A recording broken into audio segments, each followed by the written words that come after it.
ஜட்டு கண்டிப்பா பேசியே ஆகணும். யாராவது நினைச்சிருப்பாங்களா ஒரு டாப் 4 ரன் கெட்டர் அந்த சீரீஸ்ல வந்து ஜடேஜா வந்து பேட்டரா இருப்பாருன்னு? கொஞ்ச நாளுக்கு முன்னாடி வந்து கேள்விகள் இருந்தது. ஜடேஜா வந்து ஓரம் கட்டப்படுவாரா, ஜடேஜாக்கும் கம்பீருக்கும் ஆகுமா, முதல்ல ஃப்ரண்ட் ரன்னரா வந்து ஜட்டுவை வந்து சூஸ் பண்ணுவாரா கம்பீர்னு. கம்பீர் மேலயும் நிறைய கேள்விகள் இருந்தது. சிஎஸ்கே பிளேயர்ஸ் எல்லாம் கம்பீர் எடுக்க மாட்டாருங்க.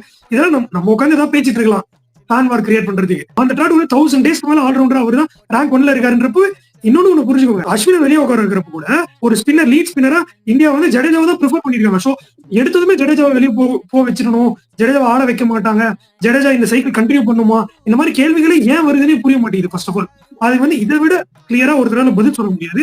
ஆல்ரவுண்டர் அப்படிங்கிற கேட்டகரிக்கு இதை விட பெஸ்ட் ஸ்பின்னிங் ஆல்ரவுண்டர் வேர்ல்ட்ல யாராவது இருக்காங்களான்னு எனக்கு தெரியல. ஸ்டாட்ஸ் அதுதாங்க சொல்லுது. ஒரு இந்தியாவில் ஆடினாலும் ஒரு பேட்டிங்ல கான்ட்ரிபியூட் பண்றாரு.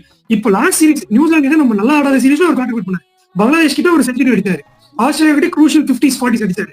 இப்போ ஆஸ்திரேலியன் கண்டிஷன்ல